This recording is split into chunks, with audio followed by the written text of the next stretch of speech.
You.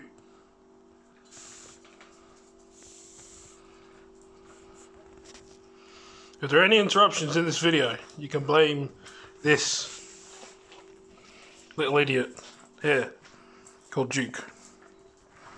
Seems nice now. Just wait till he makes loads of noises while I'm trying to record my videos.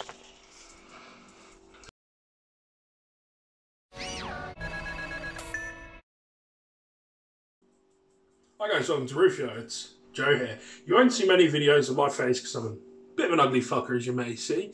Anyway, let's get past that part, shall we? So, I wanted to do a video just to discuss with you how the game has changed over the years, and there's a lot of people I know that kind of want to get back into the game. A little bit scared to do so because of the master rule changes, the link summoning, the pendulum summoning, or maybe you just want to brush up on your rules. Well, that's the aim of today's video. Well, not so much the rules, but how the game works. So what I wanted to talk to you about is how Yu-Gi-Oh has changed over the years. I myself took a long break. I quit during Synchro era, towards the end of it, I believe. And I was out for quite a while, and then eventually I came back in 2017, towards the end of the year.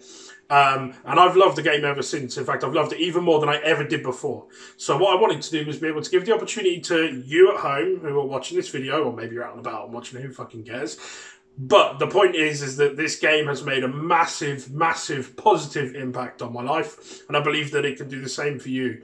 I also believe that there's plenty of players out there who are not playing the modern game simply because it's not been demystified for them. They're scared to go to the locals and ask someone to show them how everything is played, and that's what I'm here to do for you today. So enjoy the video. You won't see much more of this ugly mug, as discussed, and we'll get stuck into it.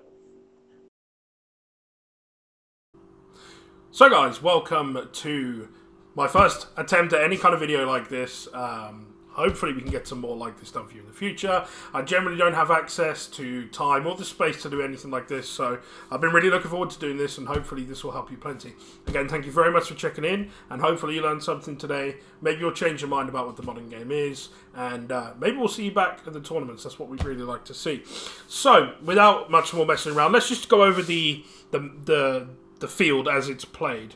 I'll make the assumption that a lot of you are fairly new to the game, or just want to brush up, or maybe you just kind of want to get rid of that ring rust, if you will. So let's start with discussing the layout of the field. So you'll notice, if you've seen this before, that there have been some changes, that more noticeably the extra monster zone, and we now have what's called pendulum zones. We'll discuss those later on in a bit more detail. So let's start off with, so we have a field zone, and this is where field cards will go. They'll always be placed here. We have the extra deck zone. So for those of you who played a long time ago, you'll know this as the fusion zone, or a fusion deck zone. And that's now been changed to extra deck because there are now more than just fusions in the game. We also have our graveyard, our deck zone. We have our spell and trap zones at the back, which these two double up as pendulum zones. We have our main monster zones, which is where you're going to be doing the majority of your playing.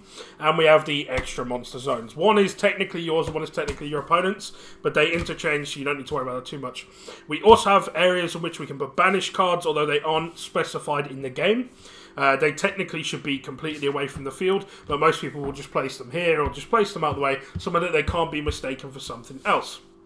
And that essentially covers what the Yu-Gi-Oh field is. So this will be where you do all of your playing in the game. Of course, you have your hand, which you keep clear of these zones so it can never be mistaken, and you just follow these guidelines. Now, my advice is, if you're a new player that's returning, to maybe try and pick up a mat with zones, because zones are way more important than they were before. There are a lot of cards that interact with columns and zones and that kind of thing, so it is really important, the placement of your cards now, much more than it ever was before, and you'll see that through playing and practicing.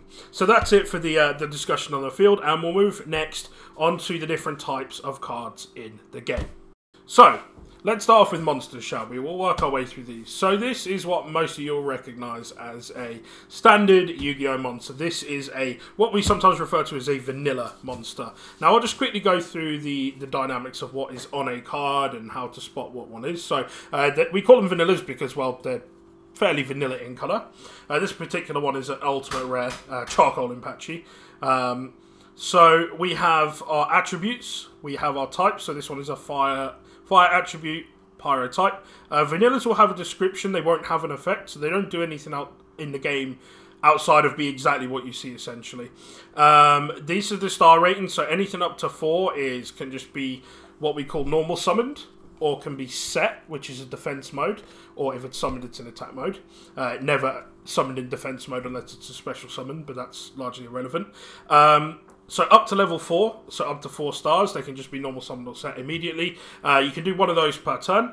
If it's over 4 stars, so if it's 5 or 6, it's usually 1 tribute.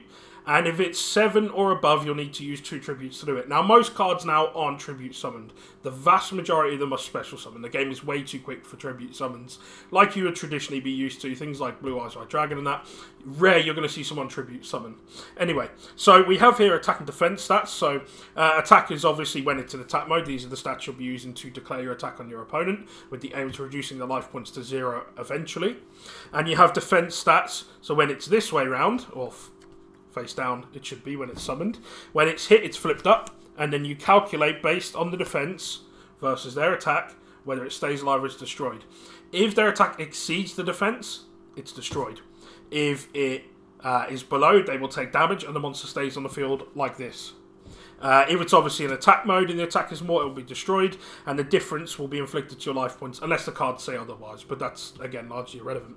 So that is essentially it. That is a vanilla monster, a charcoal Impachi. This, you could, I would say, based on its defense stats, most of the time, if you're going to play this, you're just going to set it and pass from there. But it's not common you'll see that being done. So that's it for vanilla monsters. We'll move on to effect monsters next.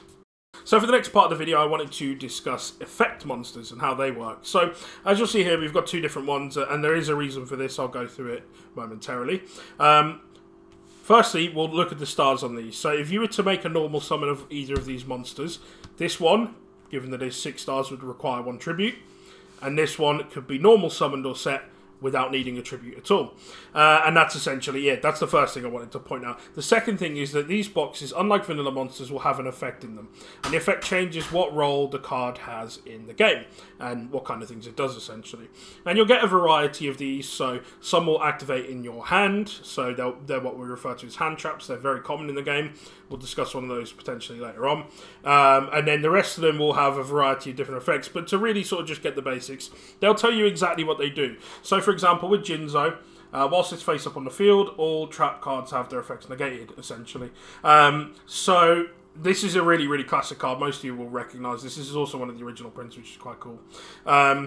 We then also have Morphin Jar, which is another classic, which is part of the reason I'm using this, because I want cards that you guys can identify with.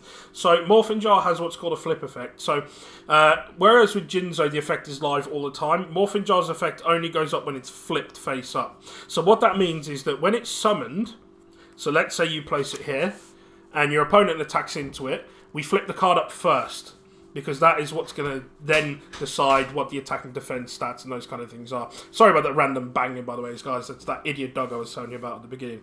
Anyway, so when this is flipped face up, its effect will activate. So in the case of Morphin Jar, both players discard their entire hands, and then they draw 5 cards. So you can't just summon this and have the effect. It has to be flipped up, and then that's when its effect will go off. And whereas Yugioh, for example, will be live all of the time. And that's sort of the very basics that you would need to know in terms of how effect monsters work. And there are a large variety. Some have different effects. You'll have some that will specify certain ways that they can be summoned, or maybe they can't be summoned, or, you know, in certain particular ways and all that kind of stuff. And that will all be included in the card's text, because really what we want to do is we want to be able to identify exactly what a card can do, and that's going to give us some indication of what its abilities are. Now, as discussed, I'll talk about hand traps, because they are an important part of the game, and you will see them very often. So, for example, here we have Ghost Ogre and Snow Rabbit. So, Ghost Ogre is one of these cards that goes off in your hand. It does have an effect while it stays on the field, but that's largely irrelevant, because it's never used like that. So what this means is that when your opponent does something, you can use this in your hand, a bit like you would use a trap card, which would be here, but again, we'll discuss them later, from your hand to activate an effect. There's a whole variety of these. The most common ones, along with this, are, well, more recently there's been Printed Phantasma, which is quite an expensive one. You probably won't run into that unless you're playing at high-end tournaments for the most part. We have cards like Ash Blossom and Joyous Spring, Droll and Knockbird, both of which have been reprinted and will be due for a reprint coming up soon. We have Maxi, which is now banned, Ghost Reaper and Winter Cherries. We have a bunch of them.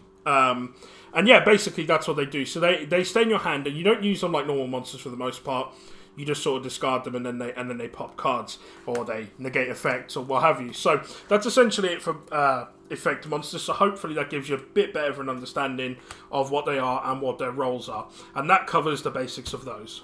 So next I wanted to discuss with you ritual monsters. So these are the last types that you'll normally see in your main deck without going on to pendulums, which we'll cover later on. So essentially this is the last type of normal monster that will be in your deck. So rituals are different from others in that the way that they are summoned is slightly different. So usually they'll be summoned with a ritual spell card. So for example, Javelin Beetle, if it was a normal vanilla monster or an effect monster, it would be a 2 tribute monster because of the amount of stars it has. You'll notice these are blue. Now these shouldn't be confused with link monsters. You'll see the difference later on in this video. So essentially, for example, with Javelin Beetle, you'll need to tribute monsters depending on what the card says from here, usually from your hand or field, up to, well, has to equal this level that's here. Now, there will be some that will change that. Some will allow you to go over, some will allow a card to fulfill the entire requirement on its own, but those aren't very, very common. So, as a standard, you're going to need to tribute monsters up at the same level. So, for this, you would need to, say, do 2 level 4s, or you could do 4 level 2s, or something like that, but they have to equal the amount of stars and allow you to summon it. So, these don't see as much play as they once did, because they're, what we would say is that they're a little bit slow for the modern game. They can also be what's called bricky. So bricky are cards that you can't use in the majority of circumstances, so a lot of the time you'll find yourself with one pot or the other. Now there has been some ritual support come out, especially recently, because they've tried to push Necros again since they've had their reprint. You can go look those up if you're interested. So what it means is that getting cards like these together in your hand is much, much easier than it was before. But that's essentially ritual monsters. Some again will have effects, and some won't. And again, usually they'll designate exactly what ritual card needs to be used with it, what ritual spell card that is. And the ritual spell card will normally tell you what the monster is. However, there are some exceptions to all things in the game. And with things in the game like that, you have to consider is that whatever it says on a card overrides the rules of the game. So that is something to always keep in mind. But that's essentially it. Short and sweet for ritual monsters, because you don't see much of them in the modern game. And the ones that you will see don't really operate in this way anyway. So that's it for ritual monsters, and we'll move on to the next part. So next I wanted to take a look at spell cards. Now there are a variety of different spell cards. One of them you will have already seen with the ritual summons, and they're called ritual spells, and they have a little symbol that looks like a little fire piece here, but we won't discuss these in this part. What we will discuss is the different types of spell cards you can get that are usually used in the game. So we have a variety of different types. So for example, we have here Exile of the Wicked, not a card that sees a lot of play, but it is a normal spell card. So a normal spell card can be immediately activated from hand during your turn, or it can be set and used later on. That's up to you how you want to do that. Now, some of them will even be able to activate it in your opponent's turn. We'll discuss that in a moment. And that's essentially it. So spell cards can be used immediately. We tend to refer to these cards as being quick cards, not quick play. Don't get those confused. So yeah, these are just spell cards. So we have here, for example, a field card. So a field card would go in this zone over here. And that changes what happens on your side of the field predominantly. Both players can have one of these in play. There are some which will affect what happens on your opponent's side of the field and your own side of the field. So keep that in mind. And those, again, they can also be put face down, but no one really does that. Or they can just be placed like that. Moving on, we have what's called a quick play spell. So quick play spell, you can see the little symbol there. It looks like a little lightning bolt type thing just in the corner. See if we can get the focus there. There you go. So what happens with these is that these can be activated from your hand during your turn. So what we mean by that is, whilst you're, let's say for example you're in battle and your opponent responds with, I don't know, let's say a trap card, and you want to immediately activate this, you can activate it from your hand. Or let's say you're doing a monster effect and they use what's called a hand trap, as we discussed earlier, to affect your side of the field. You can respond immediately with this from hand. You don't need to have it on the field at the time. These can also be activated during your opponent's turn, which is what makes them unique from the other types. These are tend to be really good. We also have what's called a continuous spell card. You can also get continuous trap cards. These, again, they can just be placed like that. However, with all of these, with the exception of this one, because this would stay here, so the rest of these, will tend to leave the field for the most part. These will also stay, providing that the monster they're equipped to is still on the field, but we'll discuss that in a moment. So a continuous spell will stay face up on the field. Its effect tends to linger, so it tends to be active the entire time. So usually there'll be effects that, like, say for example, we won't use this particular one because it's not very helpful in this scenario, but you might have one that, say, gives all your monsters a 200 attack boost, and that will stay the entire time. And yeah, so they'll normally stay like that until they're destroyed or removed from the field. And then, moving on, we go on to equip spells. So equip spells, you'll see here, they look like a little cross on them. These have to equip to a monster. So let's say I have a monster in this zone here. We'll pretend that this is a monster here. I can equip this to this one here, and this will stay on the field as long as this monster remains on the field. There are one or two exceptions, but generally that's the rule. And that essentially covers it all. That's it for spells. So moving on, I would like to discuss trap cards with you. So, trap cards are slightly different from spells. They operate in the same way, they go in the same zones, however, they can't go here, but they have to be set for a turn before they can be activated, unless the card states otherwise. There are a select few that don't, but again, not really a discussion for now. So what's going to happen with a trap card is you will set it, and then from your opponent's turn, you can then activate it. And that's how it works, essentially. So there are three different types of trap cards. There are normal trap cards. You see this one has no symbols here next to the words trap card. We have a continuous one.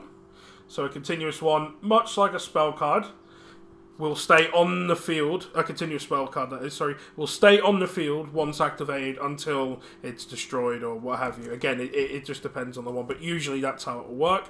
And then we have what is called a counter trap card. Now, a counter trap card is unique in that it can only be responded to by another counter trap card.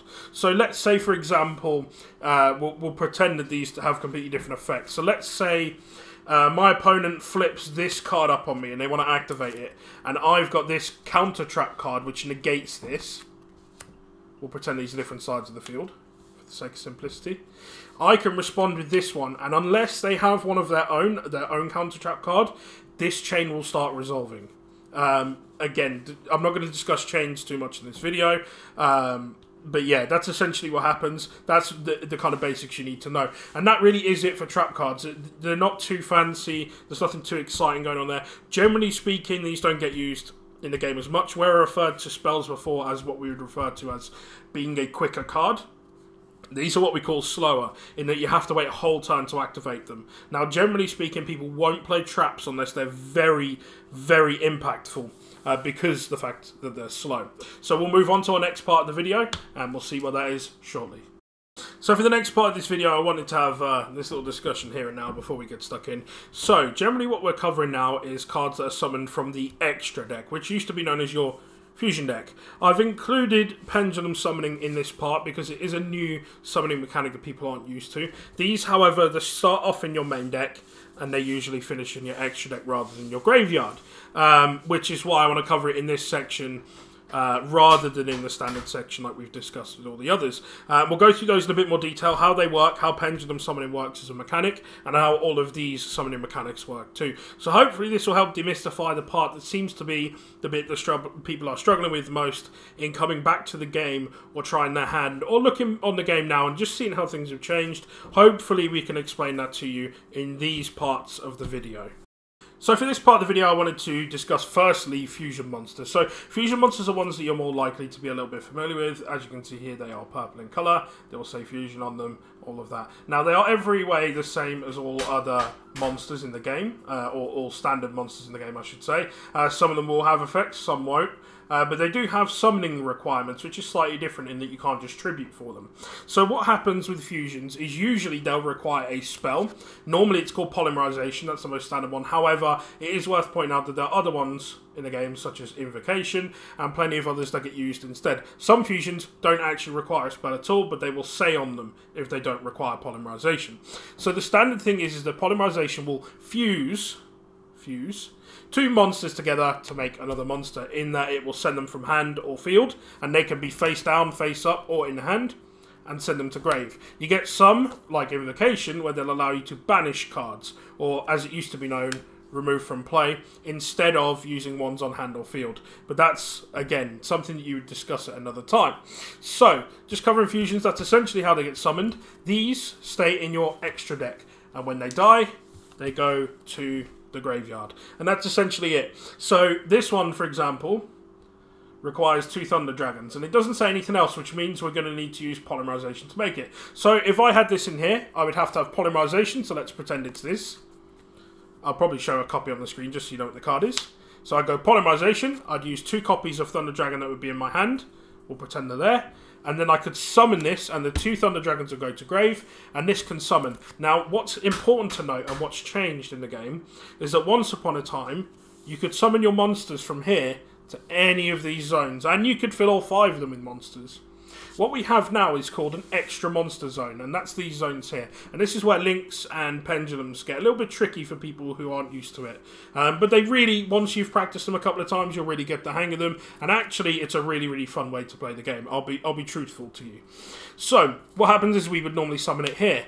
Now, we can summon it to either one of these zones, providing they're not occupied. Okay, that's the important thing. So if our opponent has one here, it has to go here. And our opponent can't just summon 2, one here and then one here, and block us out from playing. That's not how this works. What happens is, they have to get summoned here first. If we have link monsters which have arrows that point to zones, one of these zones, then we can also use those zones as extra monster zones as well. But again, we'll discuss that more in detail when we get to link summoning. So what's important to know is that when you summon a fusion monster from your extra deck, it will automatically go here unless there are other zones available for extra monster zones. And that is essentially it. Again, you don't see too many of these, and very few of them are made using actual fusion cards, not like fusion spells such as, in this case, Invocation, Polymerization. A lot of them will do what's called a contact fusion, in that you can fuse without the need for any additional cards. You just need the monsters required for its requirements to be summoned. And that is the basics of fusion summoning. Again, I didn't want to go into too much detail. This is an older mechanic that most people will be familiar with. Just be aware that it has slightly changed in how people play it, and in that they summon to here or here rather than in here. And you can only have, if you put it here, that's it, that's your zone gone. You can't summon any more extra monster zone monsters unless they have a arrow that points here. But again, another part of the video. But that's the basics, guys. So we'll move on. So for the next part of the game, I wanted to discuss Synchro monsters. So Synchro monsters go hand in hand with a new type of, I say it's new, it's old now, but a new type of effect or normal monster that you can get, where it's called a tuner. Now this is a summoning mechanic that was introduced probably a decade ago now, but a lot of people who left the game before that, this is when people started to fall off the game from the older player base. I think that we've had less people fall off in that time, and I do think the game is growing. However, I recognise there are plenty of people my age in particular who started when the game first came out, who dropped off around the time that Synchros came in. So let's start by discussing how these work. So a Synchro monster will be in your extra deck. So it'll be face down, it's not public knowledge, your opponent doesn't need to know what it is. However, to summon a Synchro, they will normally have summoning requirements. So for example, with this one, we have to have one tuner and one or more non-tuner monsters.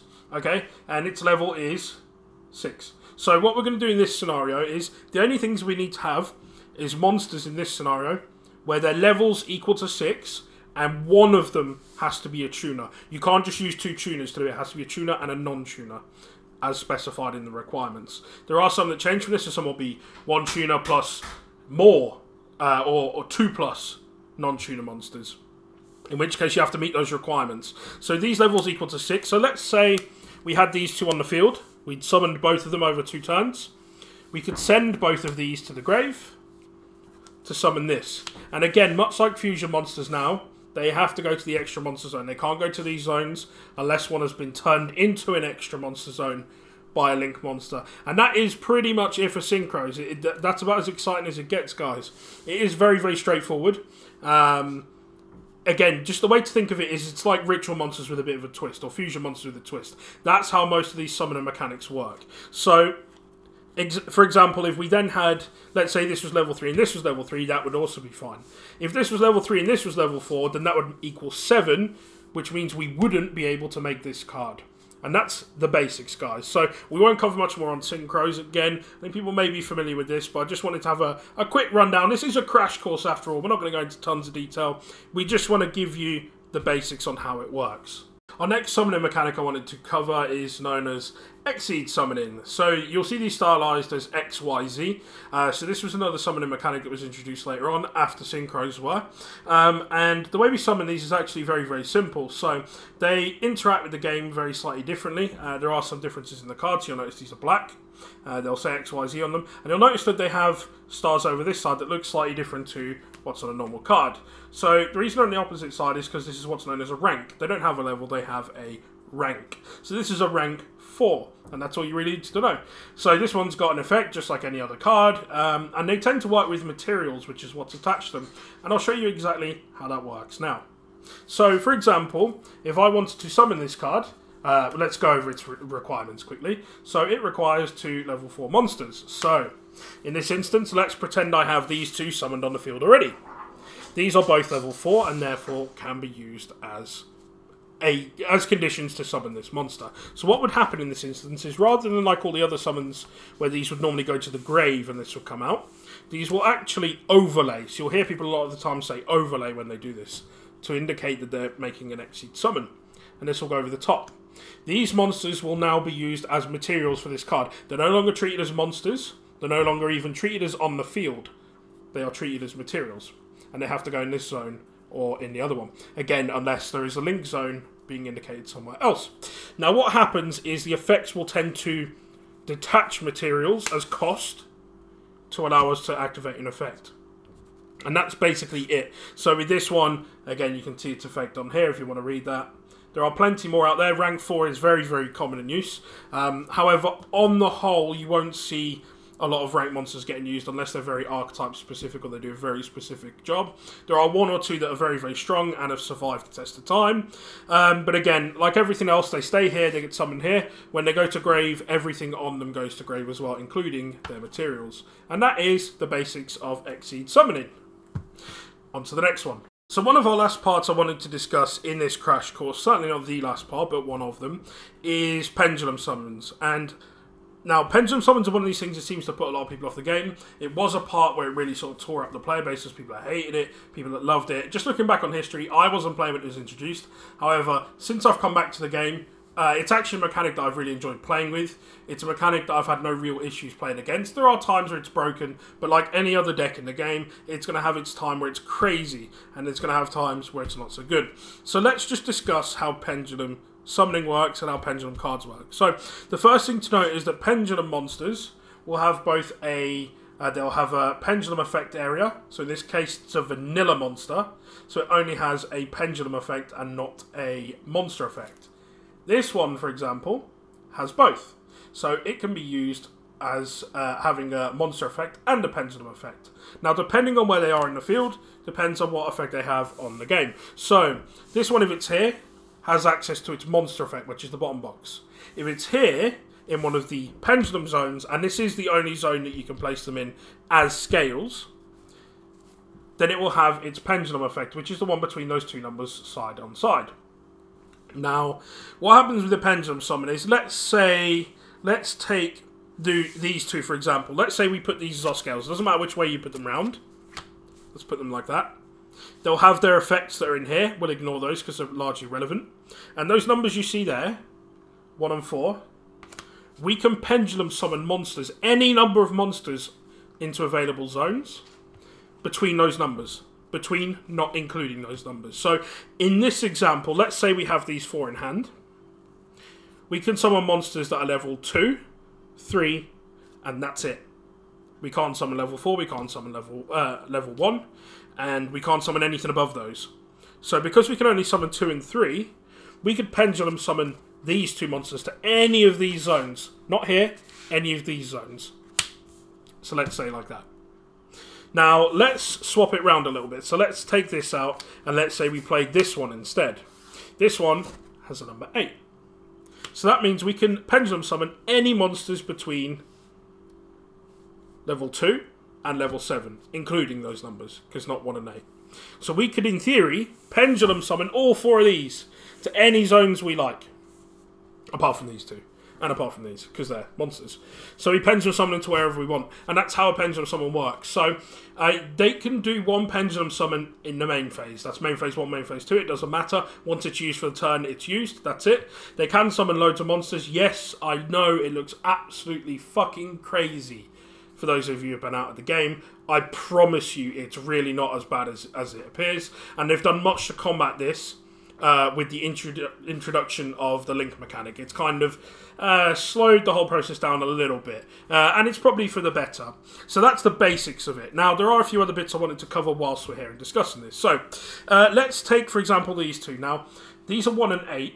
So there are scenarios in which you would be locked out of pendulum summoning. So if these were both scales of 1 instead of 1 and 8, then you can't summon any monsters because... well, not you can't summon any monsters. You can't pendulum summon any monsters because they aren't... There are no numbers between 1 and 1. The same as if this was 1 and this was 2. There are no monsters between 1 and 2... no numbers between 1 and 2, so you can't summon any monsters at all, pendulum-wise, because there's no levels for them to summon. Now, if it was 1 and 3, you could pendulum summon level 2s. Now, there is an additional feature to consider. So what happens with pendulum cards is that when they leave the field, apart from when they're banished or detached as material from an Exceed monster, they will go to your extra deck. Normal monsters will all go to the grave, as normal. Pendulum ones go here. Now, let's say, hypothetically, we had lost... This one had gone to grave, and this one had gone to our extra monster zone. Our extra deck, sorry. So, any monsters summoned from here must go to one of these zones. And any monsters summoned from hand have to go to these zones. That's how the game works. So, if I did a pendulum summon here, 1 and 8, this is valid because it's level 7. And these are valid. So, these two could be summoned anywhere here. So, let's say I put them there. And this one would have to go to one of these available zones. It would have to be unoccupied to go there. That's something important to note. So, if, for example, my opponent had somehow managed to fill both of these, or let's say I'd put one here and they've got one there. Let's pretend these are extra monsters. And I wanted to conduct a pendulum summon now in this scenario. Let's pretend this is a Synchro monster for the sake of simplicity. Then I would not be able to pendulum summon anything from my extra deck because there'd be no zones available, no extra monster zones available for me to summon to. However, I could still pendulum summon the one from hand. And that is more or less the basics of pendulum summoning. Now, this has been changed again a little bit by link summoning, which will be discussed in that part of the video, which is coming up next. But I just wanted to give you a rundown. This really isn't that complicated. It really isn't that crazy. I promise you, if you try and play this, you'll actually really enjoy it. So let's move on to the next part of the video. So the last part of this video, guys, what I wanted to discuss was link summoning and how that works. So this is honestly like one of my favourite parts of the game. It's one of the things I've really, really enjoyed since I came back. It's one of those things that, again, it puts a lot of people off if they haven't been in the game in a while, especially if they've got to learn that and pendulum summoning at the same time. But I promise you guys, it's really fucking good. Like, it's so skillful. I honestly think it's one of my favourite bits of the game. So we'll go through how link summons work. And they're really, really not that complex, guys. A lot of the time when I speak to people who have wanted to come back to the game and there's been a bit of a blockage, it's actually been this part of the summoning. And they've gone, I don't really understand how it works, and I didn't find the Konami video that helpful, and, you know, no offense to Konami, they've done the best they can with what they have. But a lot of the time, it actually takes someone physically to sit here and just show them or sit with them and do it. So hopefully, I can maybe shed a light on the way that you should look at link summoning that you may not have looked at it before. So let's get stuck into that, shall we? So, a link summon, in fact, you know what, fuck it, let's cover how link cards work in the first place. So, link cards have a variety of different things. So they are monsters, much like everything else, or all the other monsters, I should say. They don't have an actual a level. They don't have a rank. They have a link number instead. So it is also important to note that they don't have a defense, and that's because link monsters can't be in defense mode. They can only be in attack mode. And I think that was introduced to stop the positions changing and then the arrows being in different places. Because what happens is, as discussed earlier, if you want to summon a monster from the extra deck, it must go to an extra monster zone. However, by having a link monster in play, you introduce zones where the arrows point. So what that means is if I have Decode Talker in play, I can now summon monsters from my extra deck, providing I can still do all their requirements, into these zones. And that's essentially how it works. Now, what that also means is that, let's say my opponent has summoned a Decode Talker on their side, I can now use the zone that this arrow points to on my own side of the field to summon to, and they can't summon to that zone. It's an important differentiation to make. And that is essentially how the arrows work. So, with Link monsters, like everything else, they have a requirement for summoning. So we'll cover Decode Talker later. We'll first start with Gaia Saber. So, on discussion of that link rating, the first thing to sort of note is that every single monster in the game has a link rating of 1. So, this has a link rating of 1. It might not say it on the card, but it's treated as having a link rating of 1. So there's this. So there are all the other cards that I've got in my hand over here. So, any of them can be used to make up a link rating of 1. Now, Link monsters, on the other hand, have a link rating of 1, like every other card, or they can be treated as having a link rating of whatever's in the bottom right corner. So, for in this case, this can cover the requirements of a link 3. Now, what they've done to stop people going crazy, and say summoning this, and then instantly turning it into this, is that they have additional requirements, much like all the others, and we'll discuss how that works now. So let's say I start my turn and I want to summon Gaia Saber. So let's pretend that 3 turns have passed and I've summoned these 3 monsters here. I can now turn these into a link 3 because they have a total link rating of 3, because there's 3 of them. So I send all 3 to grave, and I can now summon Gaia Saber. Now, what's important to note is that the requirements for Gaia Saber are 2+ monsters. Now, what that means is that even though these only have a link rating of 1, so you might say, well, you have to have 3. That's not how this works. So let's say I had a link monster in play that was a link 2. So let's pretend this was a link 2 now, instead of a link 3. And I had this in play. I could actually use both of these to fill the requirement for Gaia Saber, because that would be link 2 and link 1. And that's how you have to think about it. So, there are some with other additional requirements. Now, let's take Decode Talker, for example. So, Decode Talker says 2+ effect monsters, and it has a link rating of 3. So, in order to summon this, I have to have a minimum of 2 effect monsters that equal a link rating of 3. That doesn't mean that I can have 2 effect monsters and a normal monster. So let's say I had this on the field, and these 2, because this is a normal type monster, even though it's a Pendulum card. I couldn't use all 3 of these to make Decode Talker. I could use all 3 to make Gaia Saber. That's not a problem. I couldn't use them to make Decode Talker, because they're not all effect monsters. Now, if I had all 3 of these on the field, I could easily make Decode Talker. They'd go to grave, and Decode Talker would be summoned in this zone or this zone, whichever one's not is unoccupied. Or if both are unoccupied, I can summon to either one. It's not a problem. Now, to go back over a few things that I wanted to discuss. So what the advantages are of Link monsters is that because we only have 1 extra monster zone, by having these additional arrows, we can create additional monster zones. So what that means is that in a usual scenario, if I wanted to summon, say, Gaia Knight, it would go here, and I would be what we sometimes refer to as domain locked, or I'd be locked out of my extra monster zones, because this one is technically my opponent's now, because I've occupied this one. And I can't summon any of these to these zones. So, in another scenario, if I wanted to get Gaia Knight on the field, and I somehow had enough materials to get there, I could summon, say, let's say I had all 5 of these, or I had 5 of these on the field. Let's do that. So let's say I had, yeah, let's go with those. So if I had these 5 on the field now, and I wanted to be able to summon both Gaia Saber and Gaia Knight, what I could do is, I will need to have 2+ monsters to summon this, and 1 tuner or 1 or more non-tuner monsters that equal a level of 6. So, what I could do is I could send these 3 to grave to make Gaia Saber. And by making Gaia Saber, I've now introduced another extra monster zone to my side of the field, which means I could then use these 2 to summon this here. What it doesn't mean now, though, is that I can summon cards to anywhere I like in these zones, only to ones that the arrows point to. Now, if this changes for any reason, it doesn't matter what's here. That doesn't affect anything. Let's say I somehow now summon Decode Talker here. I now have 2 more zones I can summon to, so I could, in theory, summon these 2 here. what it also means is that, let's say I have Decode Talker and I find a way to make a Gaia Saber. I could technically make Gaia Saber in one of its arrow zones, so I can make it here. And by doing so, I actually introduce 2 more extra monster zones. So I have 2, because of the ones Gaia Saber point to, and I have 1 left from where Decode Talker points to. So what that means is, in theory, I could fill all 3 of those zones, providing I can meet the requirements of these monsters. Pretty cool. Much the same way, let's say I had all of these. Let's add these out.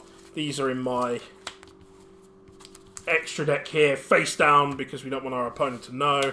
I have this in hand. Right, I'm going to do a Pendulum summon. I think I left 1 in here. 2 in here. Crazy. Right, I'm going to do a Pendulum summon. So, let's say I want a Pendulum summon with some Link monsters on the field. Let's pretend it's just this one for now. So we've got this one here. We've got this one. This one's been destroyed earlier or left the field earlier. I want to do a Pendulum summon. What I can do is, because these are 1 and 8, I can summon ones between 1 and 8, so 2 to 7. So if I declare a Pendulum summon now, this can only go in one of these zones, because these are now extra monster zones as well. And the knees could be summoned here with no problem. What it also means is that, let's say I had these here and I then had Gaia Saber out as well.